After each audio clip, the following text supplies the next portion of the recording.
Media మిత్రులకు నమస్కారం. Srisailam left bank canal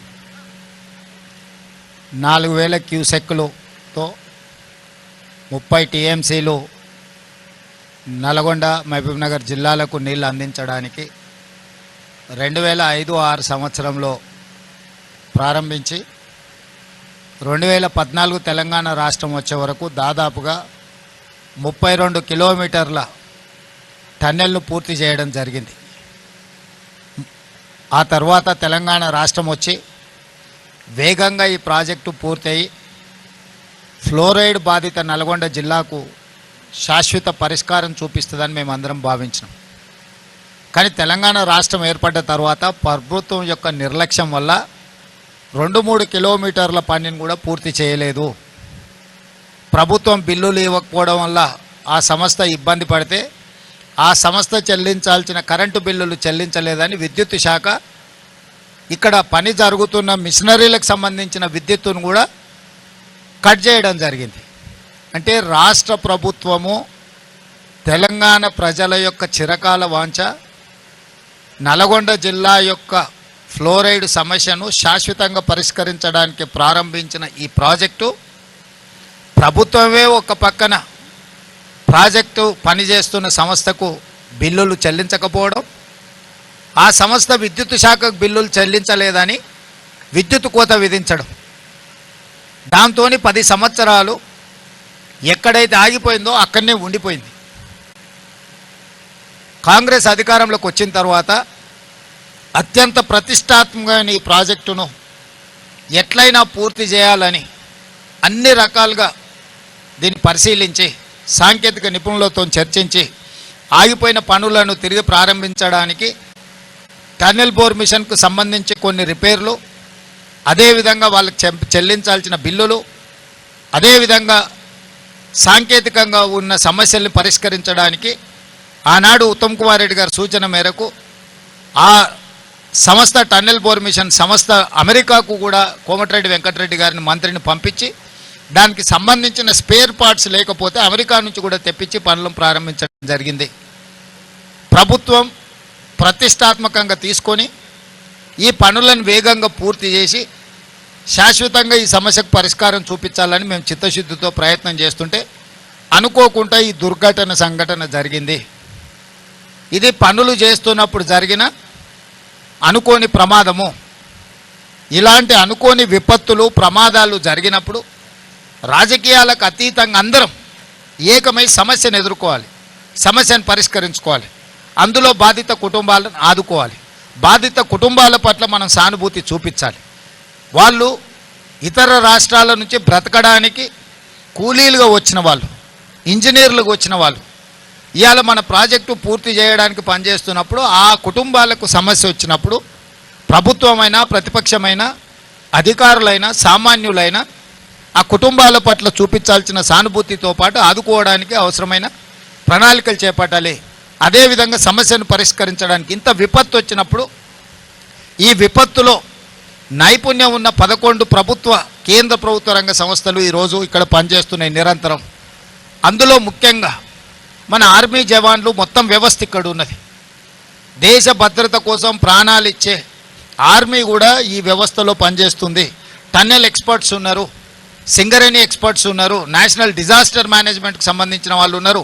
అంటే ఈ దేశంలో ఎన్ని రకాల సంస్థలు ఉన్నాయో రాష్ట్ర కేంద్ర ప్రభుత్వ రంగ సంస్థలతో పాటు ప్రైవేట్ ఏజెన్సీస్ కూడా ఈ సమస్యను పరిష్కరించడానికి సంపూర్ణంగా ఈరోజు ప్రభుత్వానికి ఈ సమస్యను పరిష్కరించడానికి అండగా నిలబడ్డాయి. అయినా 8 మంది ఈ ప్రమాదంలో గల్లంతైన ఇప్పటి వరకు వాళ్ళ ఆచూకీ తెలియలేదు. వాళ్ళు బ్రతికున్నారా, వాళ్ళు మరణించినరా, లేకపోతే వాళ్ళు ఏ పరిస్థితిలో ఉన్నారో ఇంతవరకు నిపుణుల్లోకి అంచనాకు రాలేదు. మిగతా వాళ్ళు దాదాపుగా ప్రమాదం నుంచి బయటపడడం, బ్రతకడం, వాళ్ళందరినీ బయటకు తీసుకురావడం జరిగింది. ఇప్పుడు ఈ 11 సంస్థలు నిరంతరము దాదాపుగా 22 తారీఖు నుంచి ప్రతి క్షణము రెస్ట్ తీసుకోకుండా వాళ్ళు అందులో చిక్కుకుపోయిన వాళ్ళ పరిస్థితి ఏంది, ఈ ప్రమాదాన్ని పరిష్కరించడానికి వాళ్ళు పనిచేస్తున్నారు. మనస్ఫూర్తిగా 11 ఏజెన్సీలను తెలంగాణ రాష్ట్ర ముఖ్యమంత్రిగా నేను అభినందిస్తున్నా. ఈ ప్రమాదానికి సంబంధించి ప్రధానమంత్రి నుంచి బాధ్యత కలిగిన ప్రతి వాళ్ళు రాష్ట్ర ప్రభుత్వాన్ని సంప్రదించారు. వాళ్ళందరికీ కూడా పూర్తి వివరాలు ఇచ్చినాం. సో ఇప్పటికీ ఈరోజు నిపుణులతోని మేము చర్చించి సమీక్షలో తేలింది ఏంటంటే ఇంకా 2-3 రోజులు ఈ సమస్య కొలిక్కి రావడానికి పడుతుంది. 2-3 రోజుల తర్వాత మిగతా కార్యక్రమాన్ని చెప్పగలమనేది మా దృష్టికి తీసుకొచ్చింది. ఈరోజు ఒక పక్కన మట్టి, ఇంకొక పక్కన నీళ్లు, దాదాపుగా 13.5 కిలోమీటర్ల లోపల పనిచేయడం వల్ల ఆ కన్వేయర్ బెల్ట్ కూడా పాడవడం వల్ల వాళ్ళు అక్కడ తీసిన మట్టి కానీ లేకపోతే ఇతర వాటిని బయటికి పంపించడానికి వెసులుబాటు లేకుండా పోయింది. రేపటిలోగా ఆ కన్వేయర్ బెల్ట్ రిపేర్ చేసి అందులో వెళ్తున్న మట్టిని కానీ వీటన్నిటిని కన్వేయర్ బెల్ట్ ద్వారా బయటకు పంపించగలిగితే కొంత పనులలో వేగం వస్తుంది. మూడవది, లోపల ఎక్కడ మనుషులు ఉన్నారు, ఎక్కడ మిషనరీ ఇరుక్కున్నది, వీటన్నిటిని కూడా ఒక అంచనాకి పూర్తి స్థాయిలో రాలేకపోతున్నారు. ప్రాథమిక అంచనా వచ్చింది కానీ పూర్తి స్థాయి అంచనా అనేది ఇంతవరకు వాళ్ళకి రాలేదు. ఈరోజు దానికి సంబంధించిన సంఘటన 22 తారీఖు నుంచి ఈ రోజు వరకు జరిగిన ప్రమాదం తర్వాత సంస్థలు చేపట్టిన చర్యలు, ప్రతి ఒక్క సంస్థతో వాళ్ళు చేసిన పనులు, ఈరోజు వాళ్ళు ఉన్న పరిస్థితిని పూర్తి స్థాయిలో సమీక్ష చేసినాం. ఈరోజు వాళ్ళు ఇంకా పట్టుదలతోని సమస్యను పరిష్కరించడానికి, ప్రభుత్వానికి సహకరించడానికి వాళ్ళు పూర్తి స్థాయిలో పనిచేస్తున్నారు. ఈ సందర్భంగా నా సూచన మీడియా మిత్రులకు కానీ, సాంకేతిక నిపుణులకు కానీ, ప్రతిపక్షాలకు కానీ ఒకటే, ఇది ప్రమాదము, ఇది ఒక విపత్తు. ఇప్పుడు మన అందరం కూడా ఒక తాటి మీద నిలబడి ఈ సమస్యను పరిష్కరించాలి. ఒకనాడు మీకు తెలుసు, ఇదే శ్రీశైలం లెఫ్ట్ బ్యాంక్లో పవర్ జనరేషన్లో ప్రమాదం జరిగి మనుషులు చచ్చిపోతే ఒక్కరిని కూడా అక్కడికి పోనీయాలి. ఆనాడు పిసిసి అధ్యక్షుడు నేను వస్తేనే అరెస్ట్ చేసి ఉప్పునతల్ పోలీస్ స్టేషన్లో పెట్టారు. అదేవిధంగా దేవాదుల ప్రాజెక్టులో మరణించినా, లేకపోతే కాళేశ్వరంలో మరణించినా, లేకపోతే ఎక్కడ మరణించినా కూడా ఆనాడు ప్రభుత్వం ప్రతిపక్షాలను అనుమతి ఇవ్వలేదు, ప్రభుత్వంలో ఉన్న పెద్దలు అక్కడికి పోలేదు. కానీ ఈరోజు మేము జరిగిన 1 గంట లోపలే తెలిసినంబడే ప్రత్యేక హెలికాప్టర్ ఇచ్చి ఉత్తమ్ కుమార్ రెడ్డి గారిని, జూపల్లి కృష్ణారావు గారిని ఇక్కడికి స్పాట్కి నేను పంపించిన. ప్రతి నిమిషం ఇక్కడ నుంచి మానిటరింగ్ చేసిన. వీరు ఇక్కడి నుంచి ఉండి కేంద్ర ప్రభుత్వంతో, మిలిటరీతోని, ఇతర నేవీతోని, ఇతర అన్ని రకాల సంస్థలతోని, వారికి ఉన్న ఆర్మీలో పనిచేసిన అనుభవం, ఎయిర్ ఫోర్స్లో పనిచేసిన అనుభవంతో వారి బ్యాచ్మెట్స్ కానీ ఆ సంస్థలో ఉండే కొత్త అధికారులతో ఉత్తమ్ కుమార్ రెడ్డి గారికి ఉన్న అన్ని పరిచయాలను వాడి అన్ని సంస్థలను వాయువేగంగా ఇక్కడికి రప్పించి ఈ పనులను ఎట్లయినా ఈ సమస్యను పరిష్కరించాలి. నేను కూడా ప్రధానమంత్రి గారితో మాట్లాడి ప్రధానమంత్రి నుంచి కూడా మనం సహకారం తీసుకొని, కేంద్ర ప్రభుత్వం నుంచి సహకారం తీసుకొని దీన్ని పరిష్కరించాలనే ప్రయత్నం చేస్తున్నాము. ఇది ఒక రాజకీయ సమావేశంలో రాజకీయ పార్టీలు ఏదో పని చేయబోతే అక్కడ జరిగిన ప్రమాదం కాదు. ఇదొక గొప్ప ప్రాజెక్టు. ప్రపంచంలోనే అతి పొడవైన టన్నెల్ ఇది. ప్రపంచంలో 44 కిలోమీటర్ల టన్నెల్ ఎక్కడా లేదు. ఇది ప్రపంచంలో మానవులు సృష్టించిన ఒక అద్భుతం. ఆ పనులు చేస్తున్నప్పుడు గత నిర్లక్ష్యాన్ని వదిలి ఈరోజు ఆ పనులను పూర్తి చేయాలనుకున్నప్పుడు జరిగిన దురదృష్టకరమైన సంఘటన. ఈరోజు మేము మనోధైర్యం కోల్పోలేదు. ఈరోజు ఇంకా పట్టుదలతోని ప్రాజెక్టును పూర్తి చేయాలని ప్రభుత్వం భావిస్తుంది. అదే సమయంలో ప్రమాదంలో చిక్కుకుపోయిన వాళ్ళు, ప్రమాదంలో కుటుంబ సభ్యులు, అందులో ఉన్న కుటుంబాలు ఏవైతే ఆందోళన చెందుతున్నాయో, ఈరోజు ఆ 8 మందికి సంబంధించిన కుటుంబాలను ఆదుకోవడానికి తెలంగాణ రాష్ట్ర ప్రభుత్వం సిద్ధంగా ఉన్నది. ఆ కుటుంబాలను ఆదుకోవడం మన బాధ్యత. ప్రభుత్వము మానవత్వాన్ని చూపిస్తున్నది ఇక్కడ. ఈ రకంగా ముందుకెళ్లే సమయంలో మాకు సహకరించాల్సిన వాళ్ళు ప్రాజెక్టు పరిశీలిస్తామంటే మేము పంపించినాం, ప్రాజెక్టును చూడమన్నాం, సూచనలు చేయమన్నాం. ఎవరు ప్రజాప్రతినిధులు ఎవరిని కూడా మేము ఎవరిని నియంత్రించలేదే, నిర్బంధించలేదే. గతంలో వాళ్ళు చేసినట్టు మేము ఏది చేయలేదే. ఇంత పారదర్శకంగా ప్రభుత్వం ఈ సమస్యని పరిష్కరించేటప్పుడు ఇంకా మమ్మల్ని తప్పు పట్టాలని మాట్లాడుతున్నారు. ఇది ఏమాత్రం సమంజసం కాదు. ఇప్పుడే మా చర్చలలో మనుషులు మిషన్లతో పాటు ఈ సమస్యను పరిష్కరించడానికి అవసరమైతే రోబోలను కూడా వాడండి అని చెప్పి ఇప్పుడు అధికారులకు మేము సూచన చేయడం జరిగింది. ఎందుకంటే హ్యూమన్ లాస్ ఉండొద్దు. ఇంకా ఫర్దర్ ఈ ప్రమాదాన్ని పరిష్కరించే దాంట్లో ఎక్కువ లోపలికి మనుషులు వెళ్ళి పనిచేస్తున్నప్పుడు ఇంకేదైనా అనుకోని దుర్ఘటన జరిగితే ఎవరికి కూడా చిన్న దెబ్బ కూడా తగలొద్దు. ప్రాణాల సంగతి చాలా దూరం. చిన్న దెబ్బ కూడా ఈ అధికారులకు ఈ సమస్యను పరిష్కరించడం దాంట్లో పాల్గొంటున్న సిబ్బందికి ఎవ్వరికి కూడా చిన్న సమస్య కూడా రాకూడదు. ఏ సమస్య తెచ్చుకోకుండా ఉన్న సమస్యలు పరిష్కరించాలనేది ప్రభుత్వం యొక్క ఆలోచన. అందుకే ఈరోజు అవసరమైతే రోబోలను కూడా లోపలికి పంపించి వీటికి సంబంధించిన పనులను చేయడానికి కూడా పరిశీలించమని ఇప్పుడు అధికారులకు ఆదేశాలు ఇచ్చినాం. ఉత్తమ్ కుమార్ రెడ్డి గారు కూడా వారి అనుభవాన్ని ఉపయోగించి ఈ రోబోలను కూడా అవసరమైతే తీసుకొచ్చి ఆ రకంగా కూడా ఈ సమస్యను అడ్రస్ చేయాలనే ప్రయత్నం చేస్తున్నాం. ఏదేమైనా రాష్ట్ర ప్రభుత్వము ఈ సమస్యని పరిష్కరించాలనే పట్టుదలతోనున్నది. ఈ సమస్యలో నష్టపోయిన కుటుంబాలను ఆదుకోవాలనే చిత్తశుద్ధి ప్రభుత్వానికి ఉన్నది. దయచేసి మీరు అందరూ కూడా ఈ సమస్యని పరిష్కరించడానికి ఆదుకోవాల్సిందిగా నేను విజ్ఞప్తి చేస్తున్నా.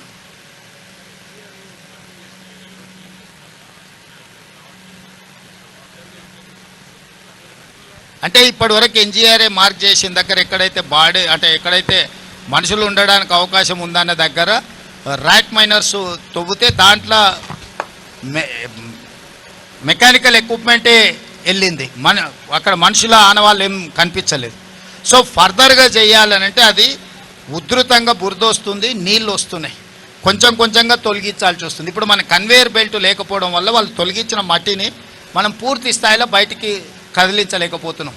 అందుకే రేపటి సాయంత్రంలోగా కన్వేయర్ బెల్ట్ను ఫస్ట్ మనం పని చేసే విధంగా తెచ్చుకుంటే అప్పుడు మట్టి వేగంగా తొలగించడానికి వస్తుంది.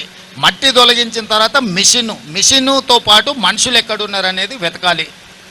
ఇప్పుడు టెంటేటివ్గా ఇక్కడ ఉండొచ్చు అని ఆనవాళ్ళని గుర్తించింది, కానీ నాట్ ఎగ్జాక్ట్లీ ఇక్కడ ఉన్నారు అనే స్పష్టత ఇంతవరకు రాలేదు. దాని మీద నిరంతరం నిపుణులు పనిచేస్తున్నారు.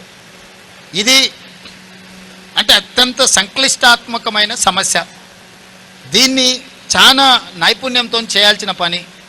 అందుకే నిపుణులు అందరూ కూడా ఒక దగ్గర ఉన్నారు. నిపుణులందరినీ కూడా కోఆర్డినేట్ చేస్తున్నాం.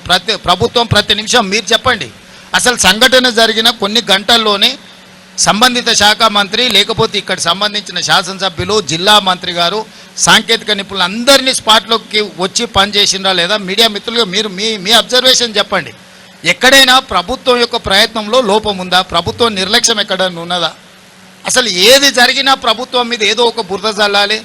ఈ బురద జల్లుడు ఆలోచనే వాళ్ళ మైండ్లో ఉన్న బురదంతా తీసుకొచ్చి ప్రభుత్వం మీద జల్లాలనుకుంటే ఎట్లా? సీఎం గారు 1978లో అంజయ్య గారి హయాంలో ఈ ప్రాజెక్టుకు బీజం పడింది. అయితే అనేక అవాంతరాలు వస్తున్నాయి. ఈ సంఘటన జరిగిన నేపథ్యంలో తిరిగి ఈ పనులు అంటే టీబీఎం మిషన్ ఆల్రెడీ కటింగ్ అవుతుంది, తిరిగి ఈ పనులను ఎంతలోపు మరి పునరుద్ధరించగలుగుతామని మీ ప్రభుత్వ అంచనాలో ఉంది? మీ ప్రభుత్వ అంచనా అబ్దుల్లా గారు, ఇది 2 సైడ్స్ నుంచి ఒకటేమో 23 కిలోమీటర్లు ఒక TBM tunnel bore machine drill చేయాలి, ఇంకొక సైడు 19.5 కిలోమీటర్లు. ఇటువైపు నుంచి 19.5 కిలోమీటర్ల దాదాపుగా 14.5 కిలోమీటర్లు ఇప్పుడు టన్నెల్ బోర్ పూర్తి చేసింది. ఒక 5 కిలోమీటర్లు ఇటువైపు నుంచి ఉంది. అటువైపు ఆల్మోస్ట్ 20 కిలోమీటర్ల పైగా అయిపోయింది. ఆ టన్నెల్ బోర్ మిషన్ ఒక 3.5 కిలోమీటర్స్ వేయాలి. ఇప్పుడు ఆ టన్నెల్ బోర్ మిషన్ని యాక్టివేట్ చేసి వీలైనంత వరకు ఇది రిపేర్ చేసుకొని ముందుకు పోయే క్రమంలో అటువైపు నుంచి కూడా తీసుకొస్తాం. ఎందుకంటే ఇది 2 వైపుల నుంచి పని చేసుకుంటూ వచ్చే విధానం. మిగతా ఎక్కడైనా టన్నెల్స్ ఒక సైడ్ నుంచి కొట్టుకుంటూ ఇంకొక సైడ్కి వెళ్ళిపోతారు.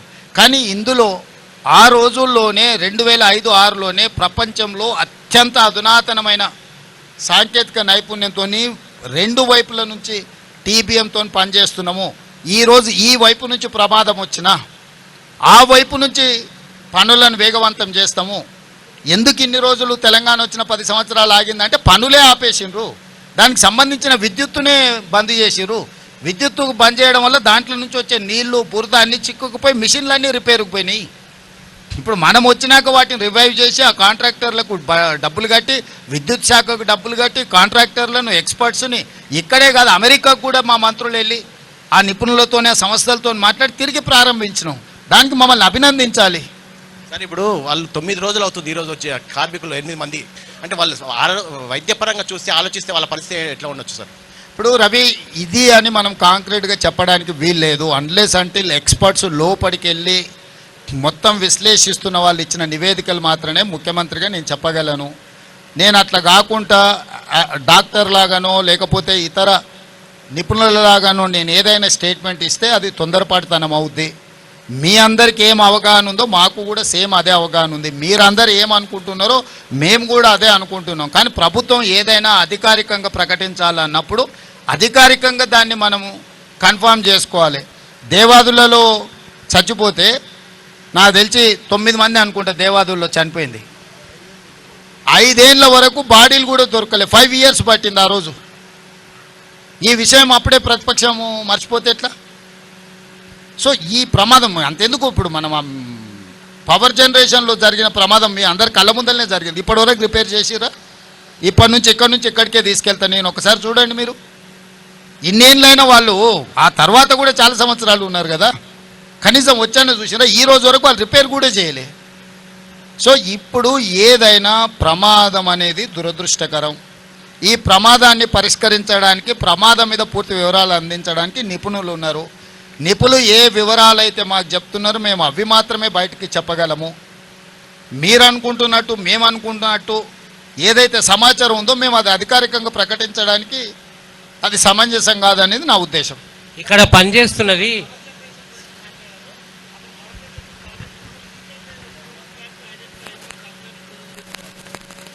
ఇప్పుడు ఆ పవర్ జనరేషన్లో ఉన్న సమస్యల్ని జనరేషన్ వాళ్ళకి చెప్పినాం. భవిష్యత్తులో అట్లాంటి ఉత్పత్తి కాకుండా ఇమ్మీడియట్గా వాళ్ళకి సూచనలు చేసినాము.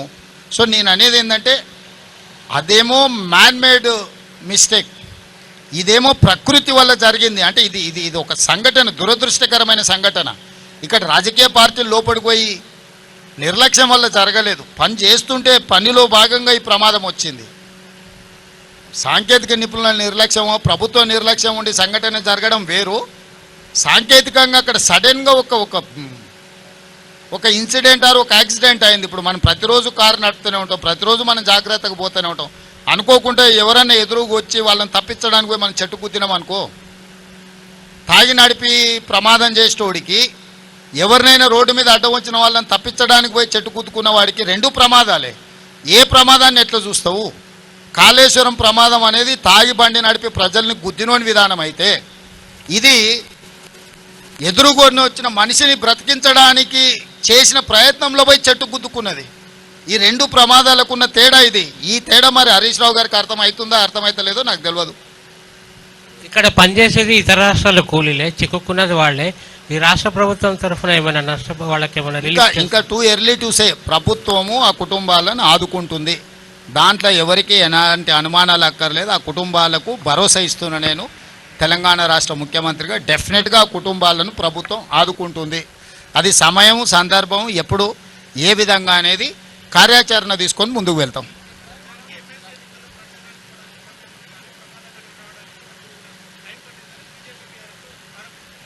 కరెక్ట్. కేసీఆర్ ఏడున్నాడు? ప్రధాన ప్రతిపక్ష నాయకుడు ప్రభుత్వాన్ని నిలదీయాలి కదా. కిషన్ రెడ్డి ఏడున్నాడు? కిషన్ రెడ్డి ఏ ప్రచారాలలో తిరిగిండు? కేసీఆర్ ఎక్కడున్నాడు? నేను నా మంత్రులను అందరినీ, ఒక్క మంత్రిని కాదు, మా ఉప ముఖ్యమంత్రిని, సాగునీటి పారుదల శాఖ మంత్రిని, మా ఎక్సైజ్ అందరి మంత్రులను, మా వ్యవస్థ మొత్తం ఇక్కడనే ఉంది. నేను యాజ్ ఏ టీమ్ లీడర్ అక్కడి నుంచి మినిట్ టు మినిట్ పరిశీలించుకుంటూ మా టీంకి అందరికీ నేను సూచనలు చేస్తున్నా. గతంలో జరిగిన పనులల్లో ఎక్కడైనా వాళ్ళు ఇట్లాంటి ప్రయత్నం చేసిండ్రా? నన్ను అడుగుతురు కదా ఎన్నికల ప్రచారంలో.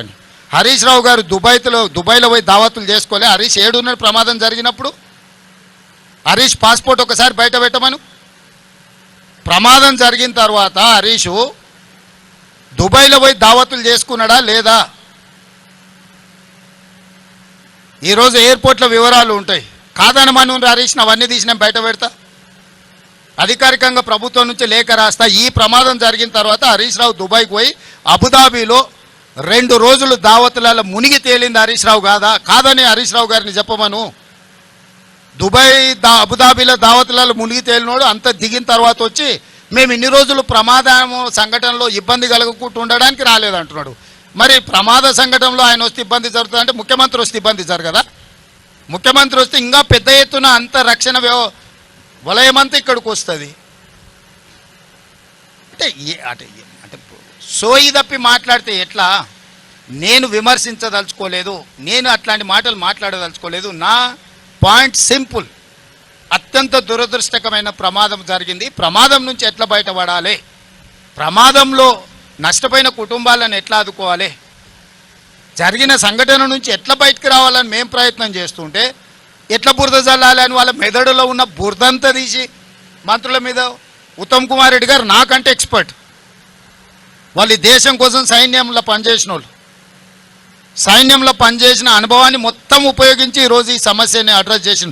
నేను వచ్చుంటే కూడా ఈ స్థాయిలో ఇన్ని ఏజెన్సీలను నేను పూల్ చేయలేకపోతుంటే, ఇన్ని ఏజెన్సీలను పిలవాలన్న ఆలోచన కూడా నాకు రాకపోతుండే. ఉత్తమ్ కుమార్ రెడ్డి గారికి ఉన్న ఆర్మీలో ఏదైతే అనుభవం ఉందో, ఒక సైనికుడిగా పనిచేసిన ఉత్తమ్ కుమార్ రెడ్డికి ఇట్లాంటి క్రైసిస్ని ఎట్లా అడ్రస్ చేయాలనో హీఈస్ ఎక్స్పర్ట్ ఆన్ దట్. ఆయన ఇక్కడ కూర్చొని సైట్లో కూర్చొని మానిటరింగ్ చేస్తే అసలు అర్థం పర్థం లేకుండా మరీ ఇంత దిగజారి మాట్లాడుతున్నారు. ఎందుకు ఇట్లా తయారయ్యారు? అధికారం కోల్పోయినారు సరే, కానీ మైండ్ కూడా కోల్పోయారా? అసలు ఏమైనా పిచ్చి పట్టిందా? అయింది వీళ్ళకి దయ్యం పట్టిందా? అబ్దుల్లా ఏదైనా మన నల్లమల్లలో ఈ దయ్యాలు వదిలించేటోళ్ళు ఉంటారు కదా, ఏమన్నా ఏ పాకులతోనే ఏమన్నా చెప్పి, నీకు తెలుసు కదా కొంతమంది భూత వైద్యులు, వాళ్ళతోనే ఏదైనా చెప్పి సరే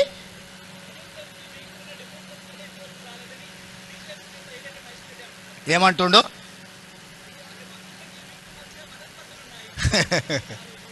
సరేలే సరే. ఇక ఆయన అనడం సరే, ఆయన అన్నది నువ్వు నన్ను అడగడం సరే, ఎందుకు లేదంతా.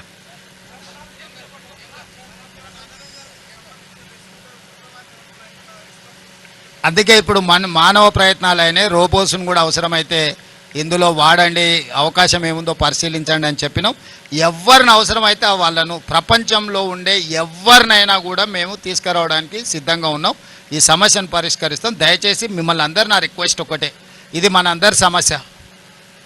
ఈ సమస్యను మనందరం కలిసి పరిష్కరించుకుందాం. సమస్యలో ప్రమాదం జరిగిన కుటుంబాలను మనం కలిసి ఆదుకుందాం. దానికి మీరు పూర్తిగా సహకరించాల్సిందిగా మీ అందరినీ కోరుకుంటున్నా. ధన్యవాదాలు.